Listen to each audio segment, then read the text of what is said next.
Bueno, pues bienvenidos a todos los que nos acompañan este día que estamos por iniciar un nuevo seminario enfocado a la Comisión de Administración y Gestión Financiera mediante las TIC. Agradecemos mucho el que nos pueda compartir su experiencia la maestra Lisbeth Barreto con el webinario enfocado al desarrollo del liderazgo como medio de avance para vencer la resistencia al cambio. Muchas gracias desde el Comité ANUYESTIC. Una disculpa por el maestro José Luis Ponce que no pudo estar presente el día de hoy porque anda fuera de la ciudad, pero pues aquí tenemos a la coordinación del grupo y quisiera yo cederle la palabra a la maestra Elizabeth para la presentación del mismo. Muchas gracias. Muchas gracias, Freud. Muy buenos días a todos. Agradecemos su participación en este día y nos da mucho gusto que la maestra Lisbeth Barrientos pues nos vaya a platicar ahorita precisamente del desarrollo del liderazgo como medio para vencer la resistencia del cambio. Por parte de la Comisión de Cultura y Administración y Gestión Financiera mediante las TIC, que es liderada por el maestro Juan Manuel. Pues darles la más cordial bienvenida y yo le voy a dar el pase ahora a la maestra Isabel para que nos presente el currículum breve de la maestra y podamos comenzar. Que tengan una excelente plática. Adelante. Gracias, maestra Elizabeth. Me voy a permitir de leer una pequeña pero muy significativa semblanza de la maestra Lisbeth. La maestra Lisbeth Angélica Barreto Zúñiga es titular de la Coordinación de Identidad y Firma Electrónica Avanzada de la UNAM. Cuenta con más de 17 años de experiencia en temas de divulgación, capacitación especializada en TIC, administración de proyectos y diversos temas en materias de TIC. Ha participado en el diseño de diversos lineamientos, manuales y documentos normativos referente a la gobernanza de las TICs, principalmente en la Universidad Nacional Autónoma de México, y ha asesorado a instituciones de educación superior en procesos y normativa en materia de infraestructura de la llave pública. Maestra Elizabeth, nuevamente le doy a nombre de la comisión y del maestro Juan Manuel Arciniega la bienvenida. Y bueno, en cuanto usted lo disponga, puede ya compartir su pantalla. Muchas gracias a todos y buenos días. Si me permiten y me confirman que ya están viendo la pantalla. Sí, maestra, ya se ve. Gracias, muy amable. Si les parece bien, iniciamos. Me voy a permitir retirar mi cámara para que sea más fluida la sesión.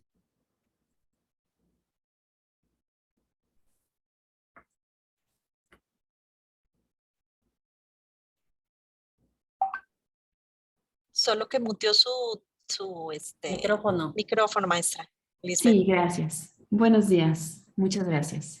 Antes que nada, les agradezco su atención y asistencia a este webinar. La intención, como saben, es hacer un breve análisis de la importancia del liderazgo frente a algo inminente que es el cambio. Y es que si algo tenemos claro es que lo único que es constante es precisamente el cambio. Nos guste o no, las fuerzas externas siempre nos van a incidir sobre nosotros y nos van a mantener en constante movimiento, en constante evolución. Y bueno, como sabemos, las organizaciones, las instituciones y los individuos, pues no somos ajenos a este tema. El cambio, la gestión del cambio, la resiliencia o conceptos tales como la tecnología, las tecnologías emergentes o incluso las contingencias nos mantienen en esta dinámica constante en la que tenemos el reto de cambiar, evolucionar o desaparecer. Y es por ello que inicio con esta frase que además la encontrarán en todas las presentaciones que tienen que ver con la gestión del cambio, con la modificación de los procesos, de los paradigmas. Por eso es que inicio con esta frase de Charles Darwin, que como saben fue un naturalista que fue estudioso de los organismos y la evolución de las especies. En 1891 publicó una teoría, que es la teoría de la evolución de las especies, y es el referente por excelencia en lo que se refiere al cambio, a la adaptación. De hecho, de manera un tanto imprecisa, y me gustaría comentarles estos, se suele reducir su teoría a la supervivencia o sobrevivencia del más fuerte. pero este concepto la verdad es que no le hace justicia, ya que en realidad, como lo vemos en la frase, hace referencia a que son las especies que se adaptan al cambio y evolucionan las que permanecen, desplazando a aquellos que no lograron dar ese salto, que no lograron cambiar y que por lo tanto se mantienen ajenos a la nueva dinámica, sea cual fuere esta. La conclusión de esta primera imagen es que más que el cambio, lo importante es la adaptación, la evolución. Entremos ahora sí en materia, el cambio. Bueno, entrando de lleno al tema, veríamos que es importante definir un concepto colectivo de cambio, al menos para esta sesión. Evidentemente todos comprendemos lo que es el cambio y sabemos que es importante tener un punto de referencia. El punto de referencia tiene que ver con nuestras experiencias, ya sea como líderes de proyecto, ya sea como personas o como parte de un equipo. Pero en esta sesión vamos a definir el cambio de la siguiente forma. Son variaciones, simplemente variaciones de cualquier tipo en las estructuras, en la tecnología, en el comportamiento de las personas, de los equipos o de las entidades que implican una adaptación a una situación en un ambiente definido. Dicho de forma más simple, es pasar de un estado a otro con la finalidad de mejorar, trascender o evolucionar. Difícilmente nos abocamos a un cambio si no tenemos un elemento a favor o un elemento positivo o un objetivo a cumplir que tiene en este sentido un efecto a mediano o largo plazo que redunda en beneficios para nuestra entidad. ¿Qué implica? Pues transformación, cambio de paradigmas, estrategias, desde luego un nuevo rumbo y, como reiteradamente diremos a lo largo de esta presentación, implica también la adaptación. Nosotros, en general, pues somos como individuos reacios al cambio. Por lo tanto, el cambio no siempre se da en condiciones estables. Generalmente va a surgir de situaciones muy específicas que pueden ser situaciones adversas. Y bueno, basta un botón que es la contingencia para enfrentarnos a nosotros a este tema de precisamente estas situaciones adversas. También el cambio surge en ocasiones de una posible amenaza. Una amenaza en el ámbito o en el entorno en el cual nos encontramos como entidades. Aquellos que no cambian están destinados, como ya dijimos, a desaparecer o a perder ese lugar privilegiado que tienen. Por lo tanto, el cambio también viene enfocado hacia una posible amenaza a un estatus actual. Un cambio alterno en el entorno, un cambio de política, ya veremos algunos elementos que influyen en el cambio. Y desde luego, el mejor es el que tiene que ver con descubrir un área de oportunidad. En época de contingencia aprendimos en todos los ámbitos que aquellos que se adaptaron a este cambio y vieron un área de oportunidad, incluso resultaron en un ambiente totalmente adversos, totalmente beneficiados. Esta frase es tan típica y la llevamos tan arraigada, el si no está roto no lo arregles. ¿Qué significa esto? Pues es muy obvio. Significa que normalmente no nos gustan los cambios, tenemos una reticencia al cambio. El cambio nos implica una serie de retos y generalmente tenemos el principio de dejar las cosas como están funcionando. Tenemos dos estatus, el status quo, que es el estado actual. En el estado actual nosotros nos manejamos cómodamente porque ahí tenemos nuestras ideas preconcebidas, tenemos nuestra famosa zona de confort, es decir, estamos ubicados en lo que conocemos, no representa ningún reto porque finalmente lo que estamos haciendo es haciendo lo que ya tenemos por conocido. En este tema de las ideas preconcebidas también entran los paradigmas. Cada uno de nosotros, pues de hecho eso es un paradigma, cada uno de nosotros tenemos una concepción muy particular de la forma en la que hacemos las cosas. De hecho, esta es la razón por la que cuando tenemos cambio, por ejemplo, de autoridades, generalmente vemos cambios significativos que no necesariamente están adaptados a nuestra realidad. están adaptados al paradigma de quien está haciendo estos cambios. En el status quo es muy importante la cultura organizacional. ¿Por qué somos como somos y estamos ubicados en el punto en el que nos encontramos? ¿Qué tanto influye la cultura organizacional de nuestra institución, de nuestro entorno, de nuestro país? Y algo muy curioso es la edad organizacional. Esto pareciera que no, pero también es determinante. Y esto no tiene que ver con una edad cronológica. Es la edad que en ocasiones tenemos con respecto al uso, por ejemplo, de tecnologías disruptivas, de nuevos avances, de cambios en la manera de evolucionar, en la manera en la que afrontamos los retos que nos presentan como universidades, todos estos nuevos elementos que surgen. Desde luego el status quo también tiene que ver con intereses creados. ¿Por qué no queremos cambiar? ¿Por qué no queremos modificar la manera en la que venimos haciendo las cosas?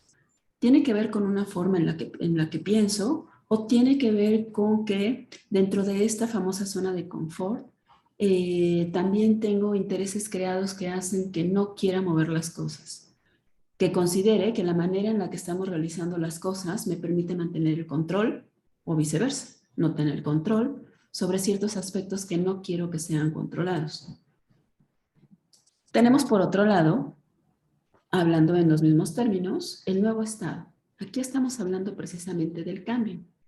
Cuando hablamos del nuevo estado, estamos hablando de innovación, de nuevos proyectos, de hablar de una nueva realidad que no tiene nada que ver quizá en su totalidad con lo preconcebido, con lo que yo anteriormente conocía como lo cierto. Implica, como hablamos, de una evolución. Implica conocer, adaptarse, asimilar y finalmente trascender, es decir, aplicar la mejora continua. El nuevo estatus también puede implicar simplificación, simplificación de procesos, de tareas y desde luego un cambio de paradigmas. Pero ¿qué es lo que está entre el status quo de lo que somos actualmente como entidades, como individuos, como miembros de un equipo y el nuevo estatus? La resistencia al cambio. La resistencia al cambio y la inercia organizacional. En ocasiones los grupos de trabajo, los individuos o los líderes pueden no tener resistencia al cambio o tener una resistencia mínima que permite que surjan nuevas oportunidades. Sin embargo, también a veces la inercia organizacional que ha mantenido durante años las cosas funcionando de una manera es la que no permite estos cambios. Tradicionalmente nosotros como instituciones educativas nos vemos enfrentados a esta inercia organizacional. En mi experiencia particular como responsable en una área de tecnologías de la información, podríamos escribir libros completos sobre lo que implica la resistencia al cambio y la inercia organizacional. Es verdad que, y por eso les decía que tiene que ver con una cultura organizacional. Afortunadamente eso ha cambiado en los últimos años en la universidad y creo que está cambiando en todas las instituciones educativas. Cada vez somos más conscientes de que tenemos que evolucionar y más que evolucionar, aprovechar las bondades que la tecnología nos ofrece, con todo y los retos que implica. Cuando les hablaba de mi experiencia en términos de esta edad organizacional, me gustaría compartirles que no necesariamente las personas mayores o las personas de las carreras más ajenas a la tecnología son las que son más reacios al cambio. En realidad les sorprendería saber quiénes son en ocasiones quienes no quieren formar parte del uso de las nuevas tecnologías, por ejemplo. Porque, como les digo, tiene que ver con retos.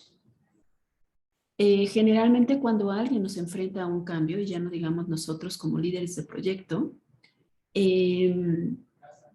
a veces somos poco empáticos en pensar qué está del otro lado. Y por el otro lado me refiero a quien va a sufrir o a recibir las bondades de este cambio. Generalmente quien está del lado de quien va a recibir esta nueva forma de hacer las cosas, se hace preguntas como, ¿qué va a implicar el cambio? ¿Por qué tengo que cambiar de entrada? ¿Cómo me va a afectar este cambio? ¿Qué es lo que se espera de mí? A veces no ponemos en retrospectiva que el cambio es producto de una serie de elementos que veremos más adelante que tienen más que ver con el individuo como persona y la falta de control que va a tener. A nadie le gusta perder el control sobre algo que ya tiene dominado, manejado, y que en un momento dado le hace sentir con todos los elementos para poder seguir desempeñando la labor o la actividad que sea que está desempeñando. Pero cuando los enfrentamos al cambio, entonces este tipo de preguntas son a las que nos enfrentamos. ¿Por qué he de cambiar? ¿Quiénes se van a beneficiar de este cambio? ¿Me voy a beneficiar yo? Y si no me voy a beneficiar, entonces, ¿qué sentido tiene el cambio? ¿Por qué deberíamos de cambiar? Estas son las preguntas que están del lado de quien se encuentra cómodo en el status quo, de quien se encuentra en esta zona de confort y que también es perfectamente justificable porque a lo mejor no lo estamos abordando de la manera correcta. Ahora, ¿qué pasa si el cambio es de abajo hacia arriba? ¿Será distinto cuando es de arriba hacia abajo? Y por de abajo hacia arriba y de arriba hacia abajo, no podemos negar, sobre todo nosotros como instituciones, que tenemos una estructura profundamente clásica, una estructura en la que somos profundamente jerárquicos.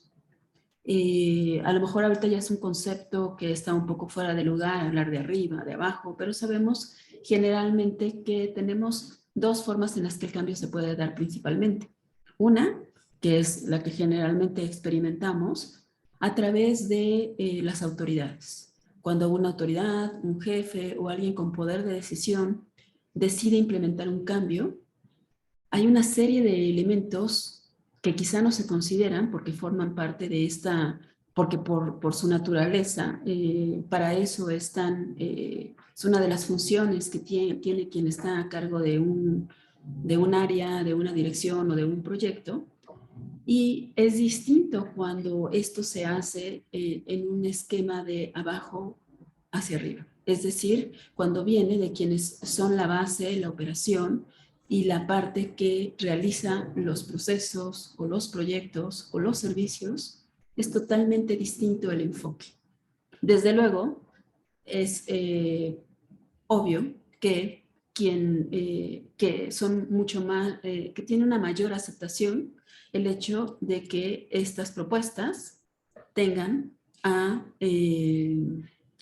la aceptación y tengan elementos de precisamente quienes son esta base o este grupo que es quien realmente está más cercano a la realidad, porque es la naturaleza, porque es su función y porque quizá en estos cambios, ahora sí, si lo vemos nuevamente del lado izquierdo, pues, ¿cómo me va a afectar? Bueno, cuando la propuesta viene de quien está en la operación, por ejemplo, de quien está en el día a día resolviendo problemas en las instituciones, bueno, el cambio puede ser aceptado porque implica beneficios, te afecta de manera positiva, se puede esperar de ti el alcance que tú estás definiendo porque formaste parte de ese grupo que propuso esta nueva forma o este nuevo cambio en el paradigma y quienes se benefician, pues ahí hay un beneficio colectivo.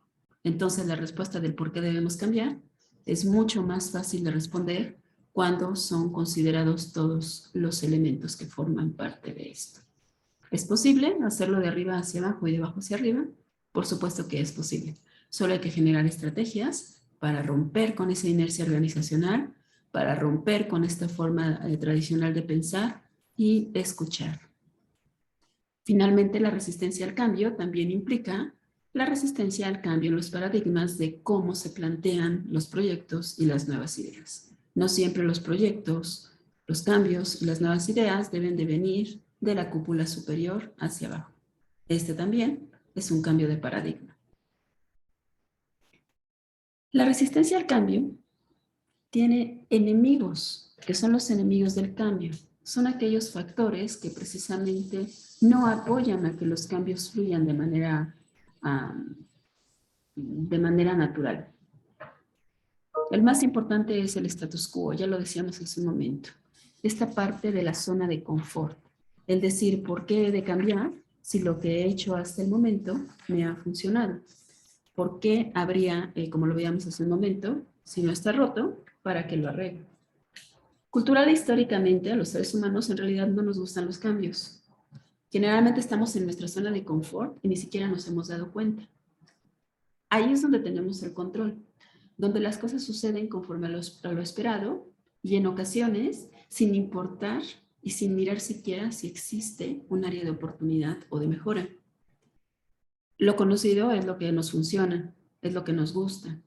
Salir de esa zona de confort implica vencer el miedo, aprender nuevas cosas, establecer nuevos retos.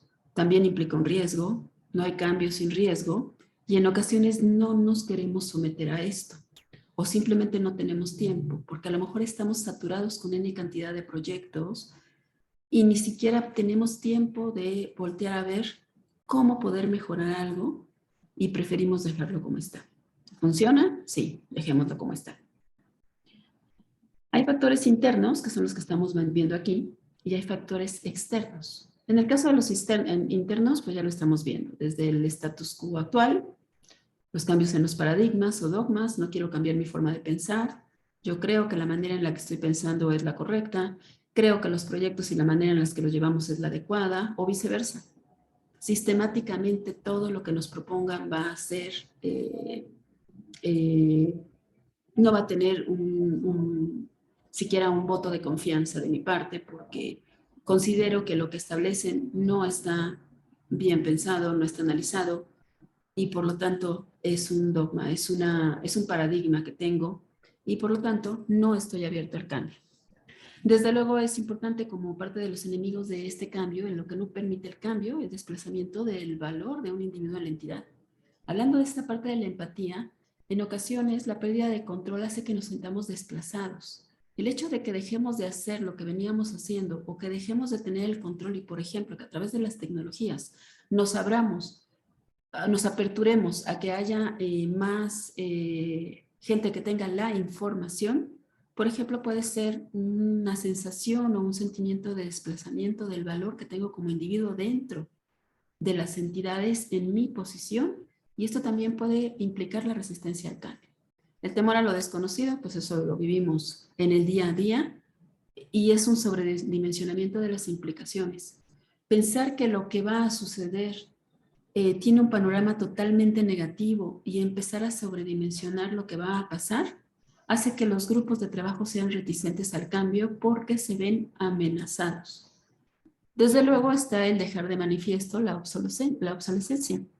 Es decir, quizá por la manera en la que hemos venido realizando como líderes de proyecto las cosas y nuestros equipos de trabajo también lo han venido haciendo, no queremos experimentar el reto de aprender sobre nuevas tecnologías, sobre nuevos procesos, sobre nuevas metodologías, porque esto va a dejar de manifiesto que hay muchos elementos que ya no manejo porque quizá no he mantenido la actualización constante.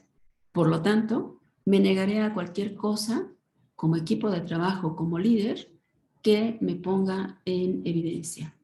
Y desde luego, simplemente la apatía. Porque hemos de cambiar, como ya lo hemos visto, sí, estamos bien como estamos. Y aunque no lo estemos, no necesitamos cambiar. Los externos, que tienen que ver evidentemente con fuerzas que no están bajo nuestro control, tienen que ver con el entorno, con las políticas públicas y regulaciones. A veces podemos querer implementar un cambio, pero en ocasiones este cambio puede no comulgar con las políticas públicas o nosotros como universidades con las normas internas que tenemos, con la filosofía o la cultura o la misión o la visión de nuestra institución educativa. Solemos hacer mucho conceptos de benchmark, solemos mucho mirar a otras universidades incluso fuera de nuestro territorio nacional y pensar que a lo mejor podemos adaptar algunas de las políticas o de los procesos o de los sistemas que se tienen fuera y en ocasiones dejamos estos elementos como las políticas, las regulaciones, las normas e incluso el mismo entorno fuera de nuestra planeación. Y entonces la resistencia al cambio se da por parte de nuestras autoridades, no porque la idea sea mala, sino porque no fue adaptada a lo que es nuestro entorno y nuestra realidad. Desde luego, la resistencia al cambio también se da por recursos. ¿Cuánto cuesta? ¿Qué implica? ¿Tenemos el presupuesto? ¿Lo vamos a poder seguir sosteniendo a lo largo del tiempo? Si proponemos un cambio que implique sí una mejora en la operación, pero implica un costo en recursos, ¿estamos dispuestos a afrontarlo? ¿O preferimos seguir como estamos porque en la realidad puede sonar a una muy buena idea, es una muy buena idea, es un muy buen proyecto, pero no se tienen los recursos? Desde luego hay restricciones como la brecha digital. Cada uno de nosotros, seguramente a título personal, como líderes de proyecto o como parte de un equipo, hemos tenido restricciones que tienen que ver con la brecha digital. Sobre todo en temas de tecnología, hay muchas cosas que la tecnología puede solucionar, pero también hay muchas que puede complicar precisamente por esta brecha digital, por este, como le llaman, analfabetismo tecnológico, en el que estamos totalmente ajenos a estos procesos. ¿Y qué pasa con el nivel académico y cultural? Hay cosas que como culturalmente no nos gustan. Una de ellas, ya decíamos, es el cambio. No nos gustan los cambios, pero tampoco nos gusta la imposición. No nos gusta aquello en lo que no fuimos tomado en cuenta y que no nos acompañan. Estas son restricciones. Desde luego, experiencias previas, resultados anteriores que salieron mal, también ayudan a que haya una resistencia al cambio. Son los enemigos del cambio. Y la competencia.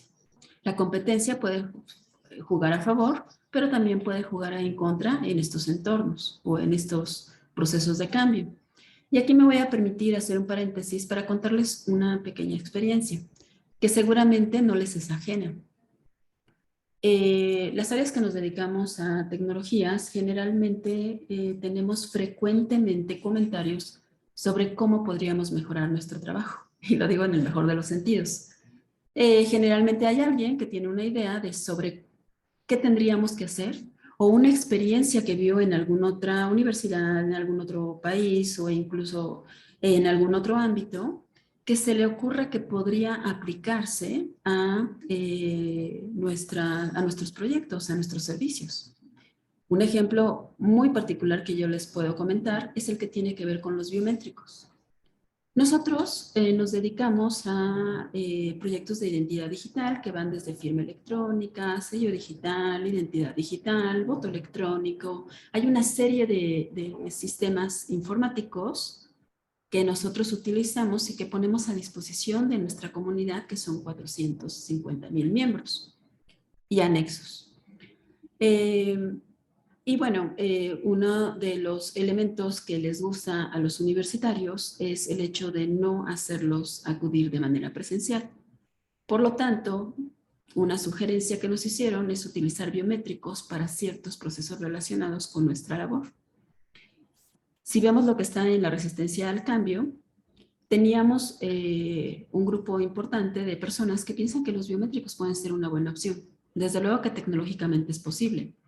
Desde luego que es una buena idea porque los biométricos tienen muchos beneficios. Pero ¿qué pasa cuando nosotros queremos implementar el cambio? Primero, implica recursos. ¿Realmente todos tenemos los elementos para leer biométricos? ¿Todos contamos con un iPhone? ¿Todos tenemos como universitarios? ¿Qué pasa si restringimos el servicio a que solo se puedan identificar a través de un biométrico? Todos tenemos estos elementos en casa, en los teléfonos, incluso en la propia institución. ¿Qué implica elegir esta tecnología? ¿Cuántos recursos tenemos que desplegar? Además, hay una regulación al respecto. Y esta parte de las experiencias previas, realmente, y esta parte de la cultura, nos dice que somos muy desconfiados y no es de gratis. Entonces, cuando ya se trata de qué buena idea, no quiero venir, quiero hacerlo a través de un biométrico porque además quiero que sea más seguro, se vuelve un problema cuando lo aterrizamos hacia quien nos tiene que proporcionar sus huellas digitales para un biométrico. Las experiencias previas y nuestra propia cultura nos dice que tenemos que estar preocupados por quién va a resguardar esa información, qué uso se va a hacer de esa información, cómo la van a proteger, por qué debería yo de proporcionar mis huellas. Entonces, este es un ejemplo claro de que a lo mejor buenas ideas en muchas ocasiones pueden no concretarse porque efectivamente hay una serie de elementos que no están contemplados. Y bueno, ¿qué se hace al respecto? Pues se generan estrategias precisamente para que no haya resistencia al cambio. ¿Cómo mitigamos la resistencia al cambio? Y es muy importante destacar la palabra mitigar. Mitigar significa no desaparecer, nunca vamos a desaparecer la resistencia al cambio porque sabemos que todo cambio implica un riesgo, pero sí podemos generar estrategias para adoptar un nuevo paradigma, para que precisamente esos cambios pasen del papel a la realidad con una buena adopción de parte de nuestra comunidad. Una de las estrategias más importantes es dar información y resolver dudas. El acercamiento que podamos tener con nuestra comunidad y la empatía que podamos generar para verlo desde la perspectiva de ellos, y por ellos me refiero a cualquiera que esté involucrado en este cambio, sea una autoridad, sea un usuario, sea un colega, es importante, sea un compañero o del equipo de trabajo, es muy importante. También a título personal les cuento que con el tiempo aprendí que cuando llevábamos para plantear una nueva función o un nuevo proyecto en temas de tecnología, mi experiencia es que en muchas ocasiones hablamos de manera genérica de cuáles son los beneficios que va a traer para la comunidad, pero es muy importante enfocarse de cuál es la información que debemos de llevar de acuerdo al enfoque del grupo al cual estamos haciendo esta presentación del cambio. Porque mientras para una autoridad puede ser relevante, sí, agilizar los procesos, pero también a lo mejor marcar presencia ante, por ejemplo, otro grupo de universidades o tener un papel decisivo o una posición importante, quizá para un académico o un miembro de la comunidad, pues eso no puede ser relevante. Tenemos que darle el enfoque, dar la información y resolver las dudas conforme a lo que a cada uno le puede preocupar. ¿Por qué debemos hacer el cambio? ¿Cómo me beneficio de este cambio? ¿Y qué es lo que tengo que hacer yo a título personal? Esto nos va a ayudar a mitigar esta parte de la resistencia al cambio. Desde luego, ayudar al equipo de trabajo a pensar de manera lateral. Aquí estoy hablando de los líderes de proyecto. Y por líder de proyecto no me refiero al líder que lo lleva, sino al líder que seguimos, sino aquel que se designa como el responsable del proyecto, llámese CEO, llámese líder, llámese jefe, llámese responsable del proyecto. Hay que ayudar a pensar de manera lateral. Ya tenemos un paradigma de cómo hacemos las cosas. ¿Y qué pasa si eso no existiera? ¿Cómo hacemos ejercicios de lluvias de idea, ejercicios en donde nos integremos y podamos pensar de manera lateral? Esto nos lleva a abordar los proyectos y los cambios de manera comunitaria. ¿Qué nos trae de beneficio a todos? ¿Cómo podemos participar cada uno de nosotros? ¿Qué parte nos toca y qué papel tenemos decisivo? Si formamos parte de este equipo y no solo somos ejecutores de la idea de alguien más, esto puede ayudar a mitigar esta resistencia. Desde luego, es importante destacar los puntos a favor del cambio. Identificar qué áreas de oportunidad hay, en vez de identificar cuáles son las áreas grises, esas áreas que no conocemos qué va a pasar, o incluso cuáles son los puntos negativos. No es que no los destaquemos, es que estamos vendiendo el proyecto, y por vender el proyecto no solo es a los responsables, es vender el proyecto incluso a nuestros equipos de trabajo. Hay que identificar y analizar errores de lo que actualmente no está funcionando. De nuevo, estamos hablando de trabajo colaborativo. No es lo que diga el jefe, no es lo que diga el líder de proyecto. Y esto lo digo a título personal como responsable de proyecto. Es importante involucrar el equipo y empezar a ver cómo se sienten, cuáles son las áreas que creen que no están funcionando. Implementar los cambios simplemente porque creo que es una buena idea es una fórmula perfecta para que el resto del equipo no los adopte. Por eso es importante generar empatía, incentivar, motivar y buscar un compromiso, pero no solo un compromiso de quienes están en el equipo de trabajo, sino incluso un compromiso de quienes están haciendo las propuestas hacia el cambio. Es muy importante identificar quiénes son los elementos discordantes, quiénes son esas personas de los equipos de trabajo o esos colaboradores en otras instituciones que no están colaborando. No para eliminarlos o anularnos, porque ellos pueden ser un catalizador muy importante. Ellos pueden estar viendo algunas cosas que nosotros no estamos viendo. Recuerdo que tenía un colaborador que siempre era muy negativo, era muy bueno en su trabajo, pero su negatividad tenía que ver con su forma de ser. Y cada que nosotros íbamos a realizar un nuevo proyecto, él siempre veía la parte negativa. Al principio me desesperaba un poco porque quería que viera todos los puntos a favor, pero con el tiempo aprendí que ese elemento discordante era muy positivo, porque nos ayudaba a analizar todo eso que a lo mejor en esta dinámica o en esta sinergia positiva no estábamos analizando. Y aprendí a escucharlo porque él nos podía dar el peor escenario. Y de esta forma empezamos a construir proyectos precisamente tomando en cuenta ese elemento discordante. Valorar incluso también si es conveniente. No necesariamente todos los cambios son convenientes, pero si hacemos todos los puntos que revisamos anteriormente y nos sentamos con los equipos de trabajo y permeamos esto hacia todos en vez de ser una imposición, incluso podemos llegar a pensar que no es conveniente y a lo mejor buscar alternativas o un menor alcance o algo que en un momento dado sea más adecuado por el momento en el que nos encontramos. Y ya les ponía el ejemplo de los biométricos. ¿Qué pasa si nosotros nos lanzamos de lleno a los biométricos y con el tiempo hubiéramos identificado todos estos problemas que ya les había platicado? Gracias a los elementos discordantes, aquellos que no estaban de acuerdo con proporcionar su información, que sentían que estábamos violentando sus derechos o aquellos que se sentían amenazados por la tecnología, empezamos a analizar todos estos elementos. Finalmente, y lo que nos va a llevar a nuestro tema, bueno, a continuar con nuestro tema, es identificar a un potencial promotor del cambio. Así como tenemos que identificar a los elementos discordantes, también tenemos que identificar a los promotores del cambio. Y bueno, aquí un breve ejemplo de qué pasa cuando planteamos desde las autoridades los cambios.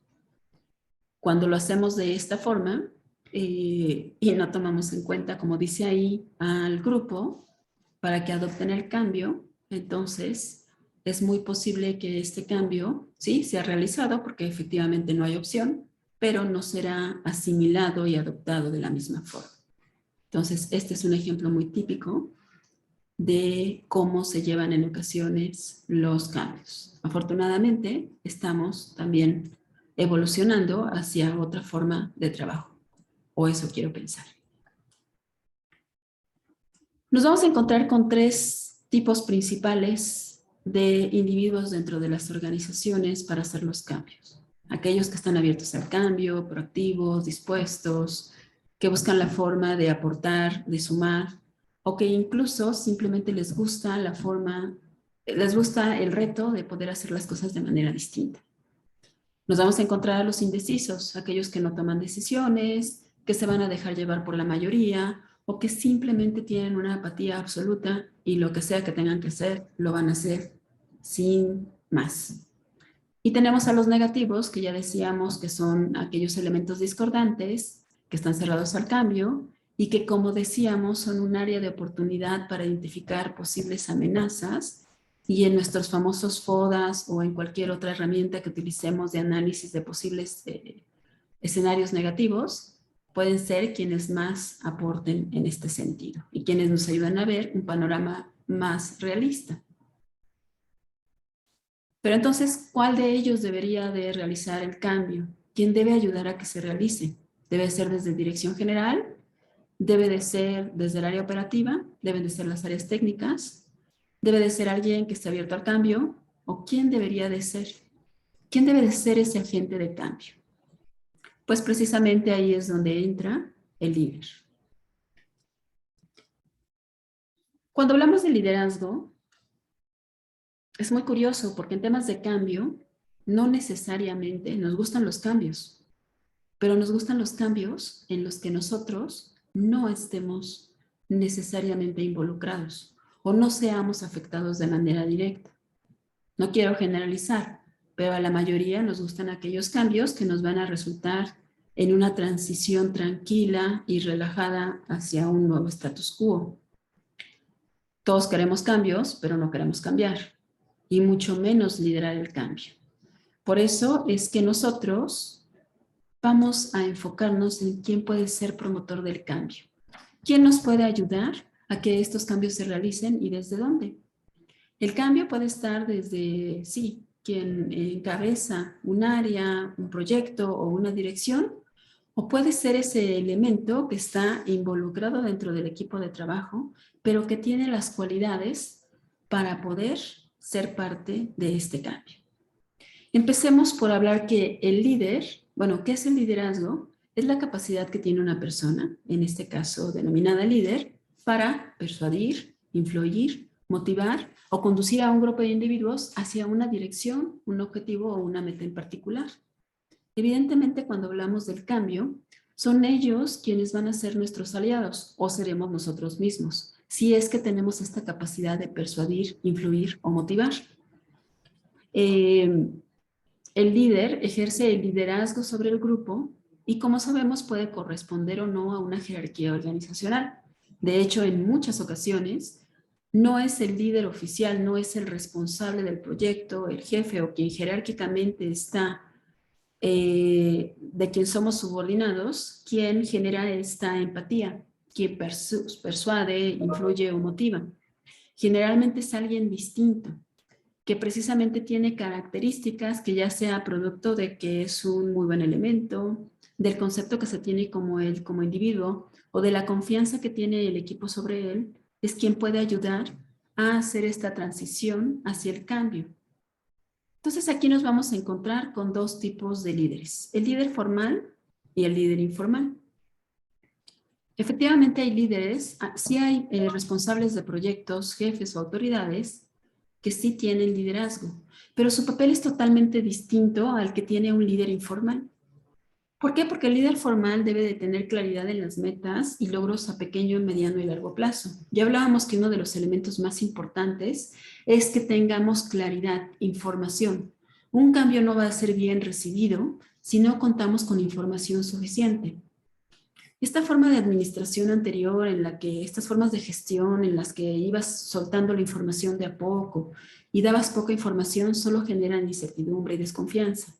Es importante establecer la claridad en hasta dónde queremos llegar, en cuánto tiempo y cuál es el punto último al que queremos llegar.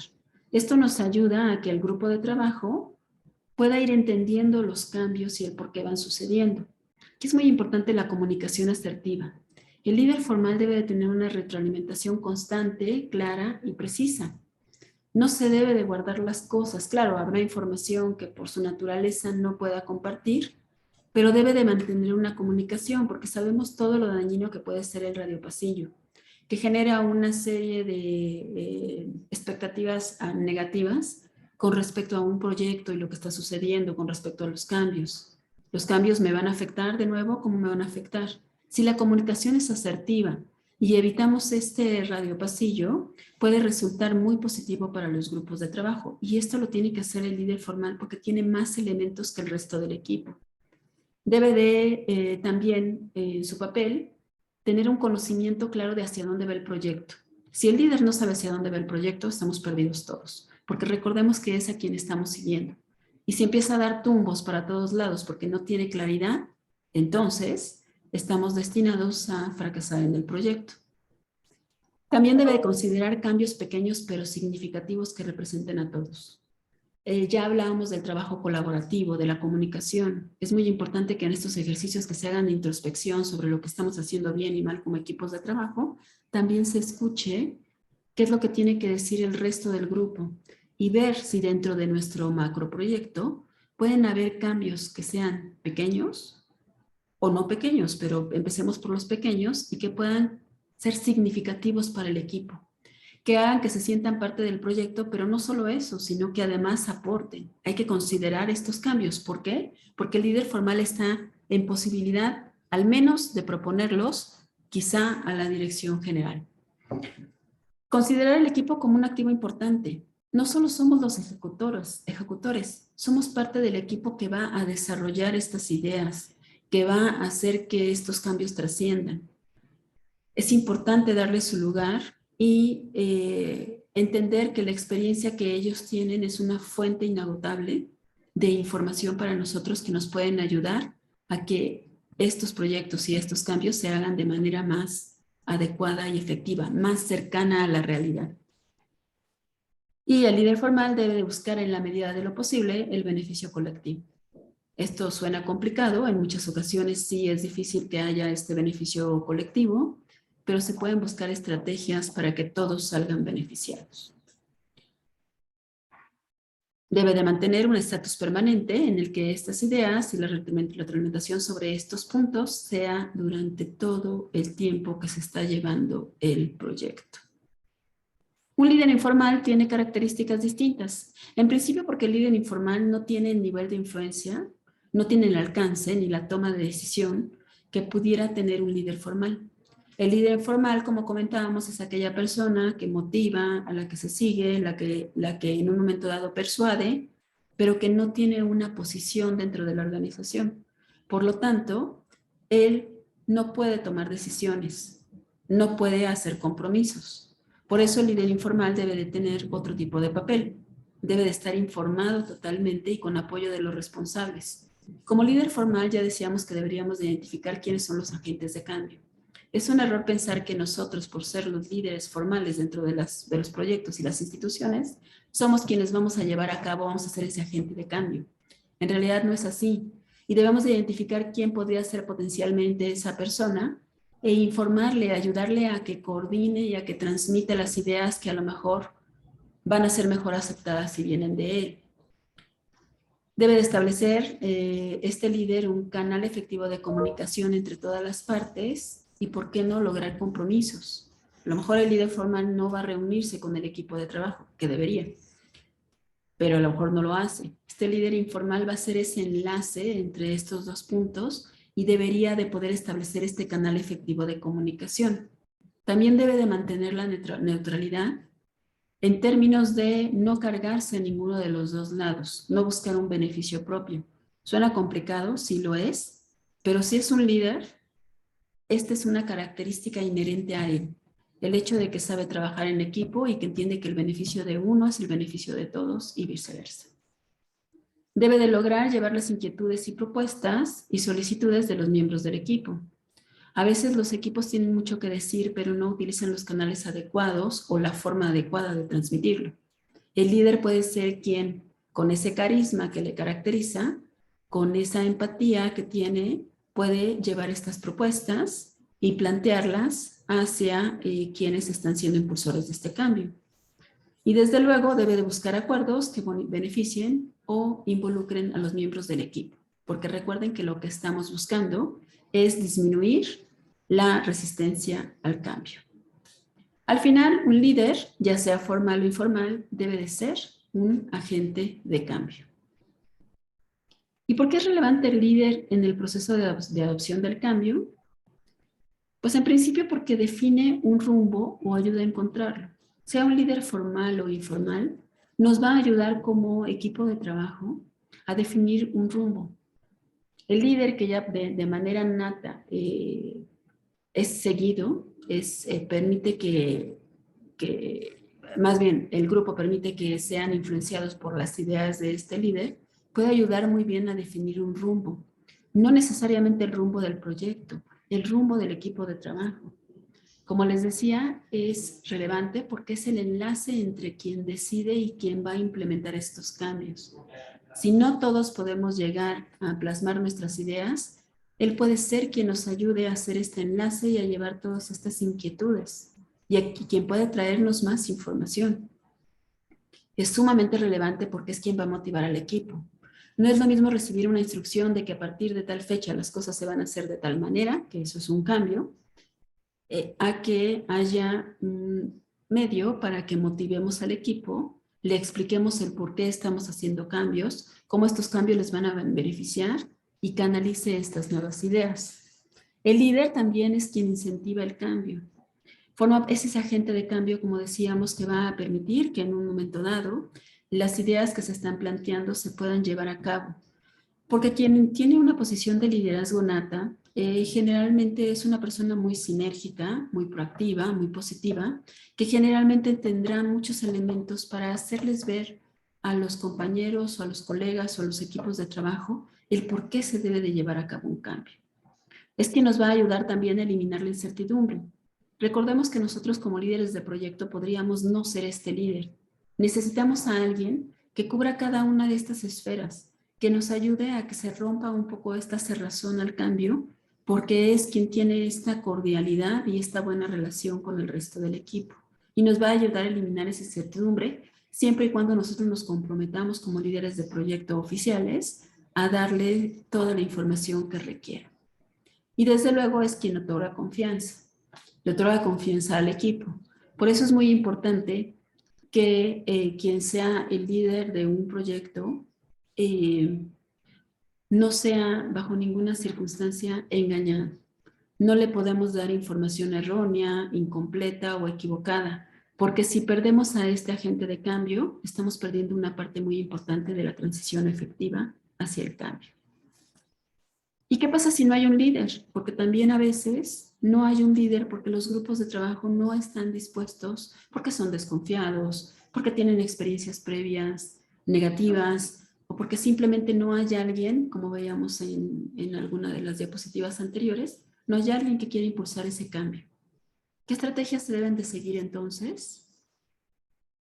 Pues tenemos que identificar nosotros como responsables de proyecto si hay alguien potencial que en este momento no quiere ser un líder, pero que podría ayudarnos a hacer este cambio. Darle el apoyo, fortalecer su confianza, darle voz. ¿Cuántas veces hay alguien que está callado todo el tiempo porque no se atreve a exponer sus ideas? Pero en el momento que le damos un poco de retroalimentación positiva y un poco de confianza, se vuelve alguien muy significativo dentro de los equipos de trabajo. Entonces nosotros podemos identificar el potencial de cada uno de los miembros e incluso de ahí extraer a uno o más líderes que puedan llevar diferentes ámbitos de nuestro cambio. Tenemos que generar empatía. Si no hay alguien en el medio que nos ayude a generar esta empatía, nosotros tenemos que generarlo. ¿Cómo? Poniéndonos en los zapatos de los demás. ¿Qué pasa si yo no estuviera en la posición en la que estoy? ¿Qué pasa si yo fuera A o B? ¿Cómo me sentiría? ¿Qué me preocuparía? ¿Por qué es que se están negando al cambio? ¿Es realmente porque están en contra de la administración, del proyecto? ¿O hay algo más de fondo como veíamos? Y si hay algo más de fondo, ¿hay algo que yo pueda hacer para asegurarles que esto va a fluir? De nuevo, aquí en la experiencia personal, nosotros cuando implementamos firma electrónica avanzada en la UNAM, íbamos a eliminar papel, íbamos a ahorrar gastos, íbamos a eliminar procesos presenciales. Y entonces hubo un sector de la comunidad académica que se sintió profundamente amenazado, porque pensaron que se iban a desplazar sus puestos de trabajo, que se iba a eliminar la razón de ser de sus actividades. Nosotros hicimos una campaña muy importante para concientizarlos de que no iban a ser eliminados, simplemente ahora iban a hacer actividades distintas. Actividades que además iban a resultar más sencillas, en donde ya no iban a tener que encarar a un profesor, en donde a lo mejor iban a poder solucionar los problemas con un par de clics. Les enseñamos que iban a poder hacer un trabajo distinto. Y entonces esto nos ayudó, gracias a que generamos empatía, a una buena adopción de la firma. También, si no hay un líder, debe haber un involucramiento de todas las partes. Las decisiones para los cambios no pueden estar solo en un escritorio y ser comunicadas a través de correos. La información debe de fluir, debe de haber el necesario involucramiento de todas las áreas y el número de sesiones necesarias para que todos adoptemos estos cambios. Hay que hacer equipo, ser asertivos, generar la sinergia entre los grupos de trabajo, incluso poniéndolos a hacer cosas, sacarlos de su zona de confort y ponerlos a exponer sus ideas y hacer cosas. Y finalmente, todos estos elementos, haya o no un líder, nos van a llevar a la adopción.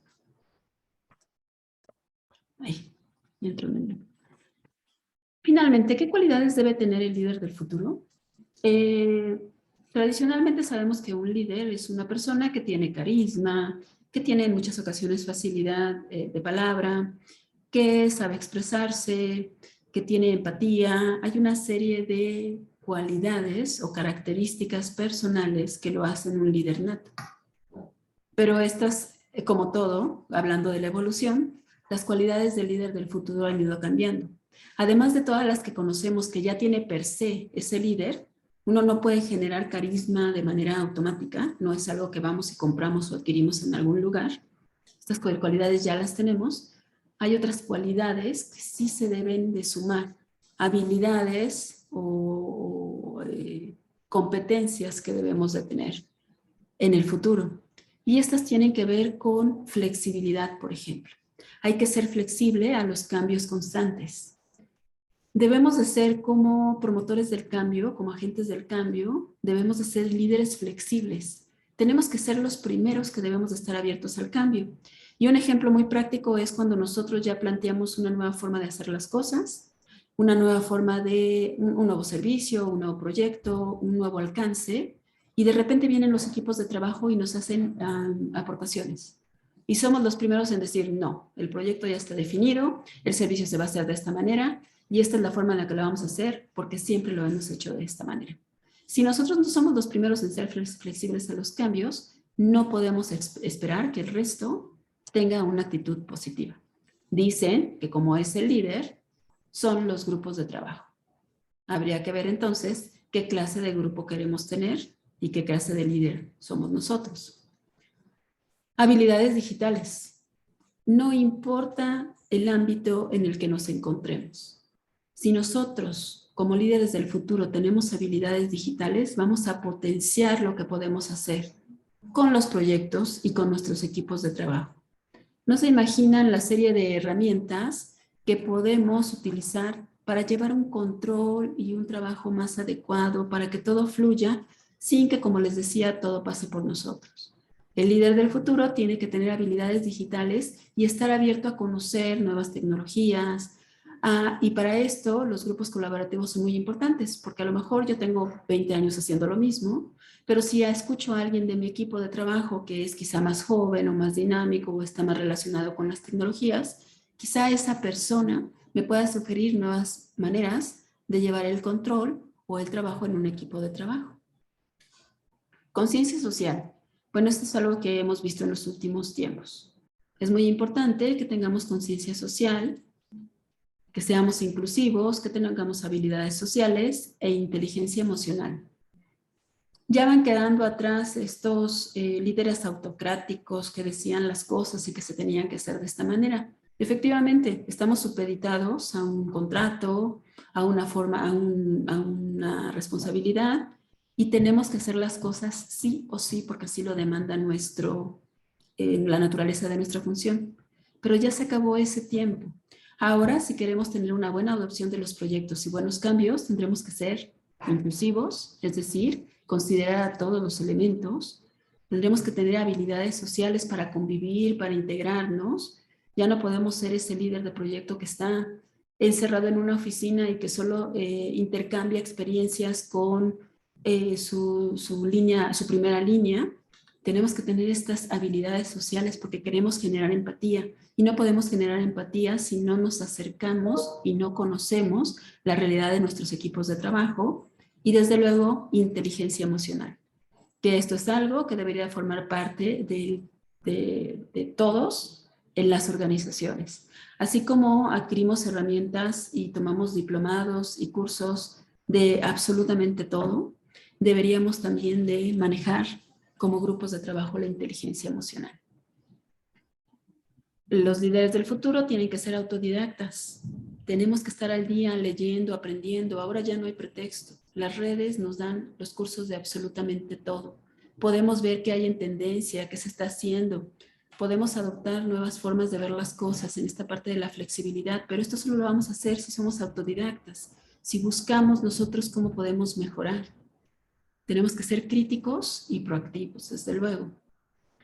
Hay que estar enfocado en los resultados y el trabajo colaborativo, y esto es algo muy difícil.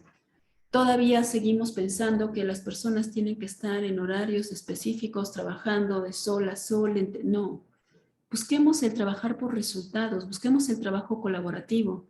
Hay una frase que me gusta mucho que dice que empleados felices son empleados productivos, y eso es cierto. Si nosotros estamos a gusto con el trabajo que estamos realizando, si nos sentimos reconocidos, o si nos dan incentivos que no necesariamente tienen que ser económicos, sino de tiempo, de escucha, de aceptación, de inclusión de ideas, esto nos hace profundamente productivos e incluso comprometidos. Tenemos que enfocarnos en los resultados y dejar atrás esta forma anacrónica de pensar y trabajar en colaboración. Ya se acabaron o se deberían de acabar para el futuro los líderes omnipresentes que lo saben todo y que tienen absolutamente el manejo de todo. Tenemos que escuchar a los grupos de trabajo porque ese es un verdadero líder y esa es la manera de desarrollar cualidades que nos permitan transitar hacia un cambio sin o con una mínima resistencia. Eliminar estructuras mentales, como les decía, de jerarquía, sitios de trabajo, relaciones interpersonales, etcétera, y ser multiprocesos y multidisciplinarios. Tenemos que saber un poco de todo. Y por un poco de todo me refiero a estar involucrados en lo que hacen los equipos de trabajo. Como líderes tenemos que conocer el día a día porque eso nos va a permitir ser empáticos y darnos cuenta qué es lo que cada uno necesita. Si nunca nos sentamos en la silla donde se atiende, por ejemplo, a un académico, y nunca nos sentamos en la computadora y nos ponemos a ver el proceso, ¿cómo vamos a saber cuál es el malestar del equipo que está trabajando? ¿Cómo vamos a saber que no tienen la computadora adecuada, o que el sistema no es el correcto, o que la silla no es la correcta?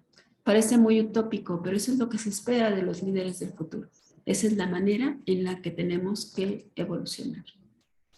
Y para concluir esta presentación, cierro mi presentación mencionándoles que hay que cambiar para evolucionar, para reinventarnos. El cambio debe de ser un cambio que signifique una mejora, una trascendencia. Hay que reinventarnos y hay que reinventarnos constantemente y hacer un análisis introspectivo de qué es lo que podemos mejorar. Finalmente, es el principio de la mejora continua. Les agradezco mucho su atención a esta sesión y quedo abierta a sus comentarios. Gracias.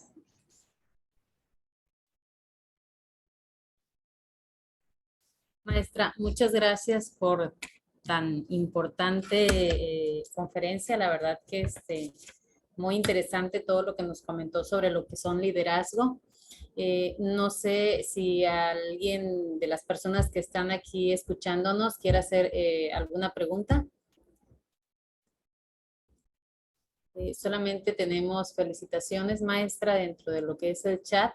Y bueno, mencionan que es un excelente tema, que muchas gracias por la presentación. Y bueno, ahí vamos a compartir el link nos están pidiendo el link para poder compartir la grabación de su presentación. Maestra, no me queda más a mí en nombre de lo que es la comisión y del maestro Juan Manuel, que por cierto está ausente.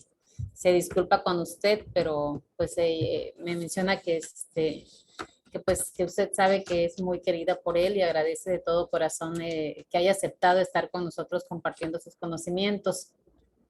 Agradezco nuevamente su presencia en este tema tan importante como es el desarrollo del liderazgo como medio para vencer la resistencia al cambio. En lo particular me llevo, maestra, el hecho de tomar en cuenta como líderes, o sea, ahora sí que estando como líder, el tomar en cuenta todos aquellos elementos que a veces los vemos como negativo y que si los podemos escuchar, tiene usted mucha razón al comentarnos que podemos obtener información muchas veces importante, ¿no? Para los temas. Déjeme checar porque creo que por aquí, no, ya. Muchas gracias, maestra. No sé si por ahí está el maestro Freud, Juan Manuel, que quiera mencionar algo. Muchas gracias, maestra Isabel. Sí, detecto por ahí una pregunta que nos hizo Armando Sánchez, que nos dice, agente del cambio, líder del cambio, administrador o estrategia del cambio, ¿qué rol adoptar? Pues hablando de esta parte dinámica, en la que precisamente vamos a ser flexibles, creo que esta parte de en qué momento, creo que esto puede ser muy dinámico. Podemos ser agente del cambio para ciertos elementos o ciertas etapas de un proceso que se está siguiendo o de un nuevo proyecto y eventualmente ir mutando o ir migrando dependiendo de cuál es el papel que quiero seguir. Es decir, en ocasiones yo seré el agente del cambio, pero en otras ocasiones permitiré que alguien más lo sea y entonces lo que seré es parte del acompañamiento a ese cambio. Entonces aquí tiene mucho que ver con la dinámica que tengamos dentro de nuestros propios procesos o de nuestro propio plan que tenemos o estrategia a mediano plazo. No nos quedemos con solo una figura y un papel que tengamos que seguir. Creo que tenemos que ser muy dinámicos e irnos adaptando. En mi experiencia nos ha funcionado. Muchas gracias. Maestra, también hay otro que dice estrategia del cambio, agente del cambio, líder de cambio, administrador o estrategia del cambio. ¿Qué rol adoptar? ¿No es el que acabamos de leer? ¿Es otro? Sí, sí es esa. Es el mismo, ¿verdad? Sí, es la misma. Sí. Hay una que dice, si un líder es gran conocedor y con gran experiencia, pero no es sociable, ¿qué se puede hacer? Precisamente ahí es donde vamos a identificar a alguien que pueda cubrir en un momento dado. ¿Se acuerdan que veíamos en la presentación que podemos identificar a alguien que tenga estas habilidades suaves? Si a lo mejor yo tengo este conocimiento, pero no tengo esta empatía o no empatía, incluso no tengo esta habilidad de poderme comunicar porque no está en mi naturaleza, quizá puedo sumar gente a mi equipo que me ayude a transmitir estas ideas. Ya tengo yo el conocimiento, ahora necesito un medio para canalizarlo y esto puede ser alguien más del equipo que nos ayude a empezar a tener esta comunicación entre los equipos de trabajo. No necesariamente yo tengo de nuevo que ser todas las partes, ¿no?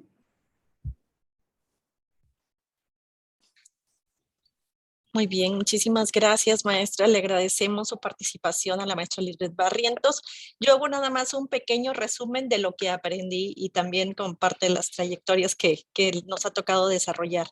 Adaptarnos al cambio, hay que hacerlo para poder evolucionar, mejorar, trascender, es parte de esto. Dentro de los cambios también están los paradigmas y dentro de la parte de la resistencia entra el status quo y el nuevo status. Que en el caso del status quo, lo que sabemos, lo que está preconcebido o los paradigmas, y en el nuevo status es innovar nuevos proyectos y evolucionar, en pocas palabras, trascender. La parte de los enemigos del cambio es básicamente vernos amenazados. Yo creo que esa es parte de ese enemigo. Yo creo que para ello se requiere una mente abierta, romper los miedos y retarnos siempre en el transcurso de nuestros tiempos, ¿no? También incluir a personas, a todos con ideas de manera lateral, ver la competencia de cada integrante, ya sea negativo o positivo, que siempre va a ser positivo básicamente. Que seamos líderes natos, tratarlo de tener por ahí, aunque de los cursos que me ha tocado tomar de liderazgo, dicen que un líder no se hace, dicen no nace, se hace, entonces tenemos todavía la posibilidad de ser muy buenos líderes. Tener habilidades sociales también para poder entender y la inteligencia emocional, que como bien comenta es parte esencial, ser proactivos. Y si queremos ser empleados felices, pues tenemos que, si somos empleados felices, seremos empleados productivos. Entonces, ese es mi resumen de todo lo que nos comenta el día de hoy. Agradecerles su participación a todos los participantes, que en este caso tuvimos 120, a los cuales les agradecemos que se hayan conectado este día y pues que nos sigan acompañando en los demás webinars que tenemos en Anoyestic. No sé, Freud, si quisieras decir más. Maestra Isabel, muchísimas gracias. Lisbeth, Freud. No, pues nada más que agradecer. Maestra Lisbeth nos dio toda una cátedra. Creo que hemos recibido ahí en el chat muchísimos comentarios de agradecimiento. Creo que es una información súper valiosa, importante para procurar precisamente esa gestión del cambio en nuestras instituciones, que por supuesto nunca es lo más sencillo, pero sí tener estas lineamientos, recomendaciones y basado en la experiencia, creo que es oro molido. Entonces, muchas gracias, maestra Lisbeth. Muchas gracias a la Comisión de Administración y Gestión Financiera, a cargo del maestro Juan Manuel Arciniega, Isabel García, Elizabeth Velázquez. Muchas gracias y muchas gracias a todos por unirse a esta sesión. Nos seguimos viendo en próximas participaciones. Gracias, Muchas Lisbeth. gracias. Muchas gracias por todo. Muchas gracias a todos ustedes por haber estado. Vamos a estar pendientes para más eventos parecidos, pero fue una gran enseñanza. Estuve muy atento en mis ratitos, pero sí me gustó mucho, maestra Lisbeth. Le agradezco mucho el apoyo. Gracias, Elizabeth. Gracias, Isabel. Gracias, Freud, por todo el apoyo que siempre tenemos de ustedes. Seguimos pendientes y a todos los que se conectaron, recordemos, el día 4 tenemos un evento interesante que va a ser la ciencia contra la administración aliada o contraria. Está interesante, va a ser una plática interesante para ver qué podemos aprender de eso también. Entonces, un abrazo a todos, estamos en contacto. Saludos. Muchas gracias. Hasta luego. Hasta luego. Muchas gracias a todos. Excelente tarde.